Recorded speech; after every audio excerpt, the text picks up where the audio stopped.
হাজরে আসওয়াদ বা কালো পাথর একটি ঐতিহাসিক ইসলামিক নিদর্শন এবং বেহেশতের বহু মূল্যবান বরকতময় একটি উপকরণ। এটি পবিত্র কাবা গৃহের পূর্ব দক্ষিণ কোণে প্রায় ৪ ফুট উঁচু দেয়ালের কিছুটা ভেতরে কালো থালার মতো একটি রূপার ফ্রেমে লাগানো একটি গোল পাথর। কালো বর্ণের বলেই এর নাম রাখা হয়েছে হাজরে আসওয়াদ।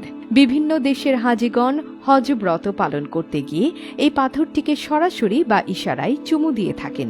তবে অনেকের মনে প্রশ্ন জাগে, পবিত্র কাবা ঘরই তো সম্মানিত, তাহলে হাজরে আসওয়াদ কেন চুম্বন করতে হয়?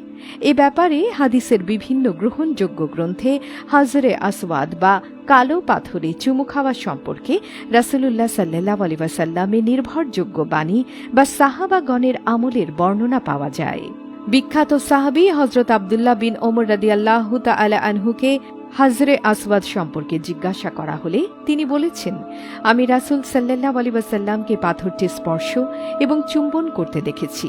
কোনো এক হাদিসে এসেছে, রাসূল সাল্লাল্লাহু আলাইহি ওয়াসাল্লাম বলেছেন, হাজরে আসওয়াদ জান্নাতি একটি পাথর, এর রং দুধের চেয়েও সাদা ছিল। এরপর আদম সন্তানদের পাপ রাশি তাকে কালো বানিয়ে দিয়েছে। হযরত আয়েশা রাদিয়াল্লাহু তাআলা আনহু থেকে বর্ণিত, তিনি বলেছেন, তোমরা এই পাথরটিকে বেশি বেশি চুম্বন করো, কারণ তোমরা হয়তো অচিরেই তাকে হারিয়ে ফেলবে। এমন একটি সময় আসবে যখন লোকেরা রাতের বেলায় পাথরটিকে চুম্বন করে সকালে উঠে তাকে আর দেখতে পাবে না, কারণ আল্লাহ তাআলা কিয়ামতের পূর্ব মুহূর্তে দুনিয়াতে অবস্থিত জান্নাতের সকল বস্তু স্ব স্থানে ফিরিয়ে নেবেন। হযরত আব্দুল্লাহ ইবনে আব্বাস রাদিয়াল্লাহু তাআলা আনহু আরও বলেন, রাসূল সাল্লাল্লাহু আলাইহি ওয়াসাল্লাম বিদায় হজের সময় একটি উটের উপর থেকে তাওয়াফ করছিলেন এবং সে সময় তিনি একটি পাকা মাথাওয়ালা লাঠির মাধ্যমে ইশারা করে হাজরে আসওয়াদকে চুম্বন করেছিলেন। এছাড়া রাসূল সাল্লাল্লাহু আলাইহি ওয়াসাল্লাম বলেছেন, কিয়ামতের দিন হাজরে আসওয়াদ পাথরটি আবু কুবাইব পাথর থেকে বড় আকার ধারণ করবে। তখন পাথরটির একটি জিহবা এবং 2টি ঠোঁট থাকবে। হজ পালনের সময় কোনো হাজি কোনো নিয়তে এটাকে চুম্বন করেছে সে সম্পর্কে পাথরটি তখন বক্তব্য দেবে। আলোচ্য হাদিসের মাধ্যমে ইসলামী শরিয়াতের এই বিধানটি সাব্যস্ত করে যে হাজরে আসওয়াদ বা কালো পাথরকে চুমু দেওয়ার উদ্দেশ্য হচ্ছে আল্লাহ ও রাসূলের আনুগত্য করা, আর ইসলামী শরিয়ত মোতাবেক চুমু খাওয়া। ইসলামী বর্ণনা অনুযায়ী রাসূল সাল্লাল্লাহু আলাইহি ওয়াসাল্লাম ৬০৫ সালে এটি কাবার দেয়ালে স্থাপন করেছিলেন।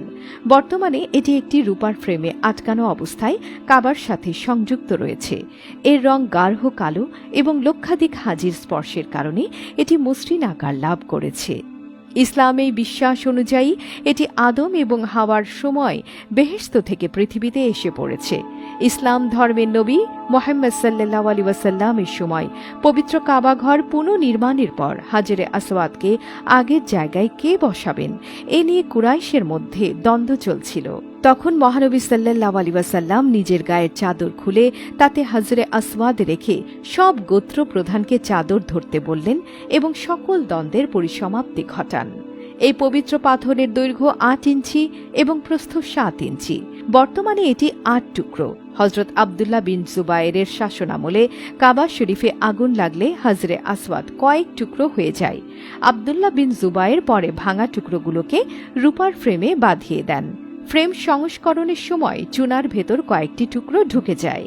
বর্তমানে হাজরে আসওয়াদের ৮টি টুকরো দেখা যায়, আর তার মধ্যে সবচেয়ে বড় টুকরোটি একটি খেজুরের সমান।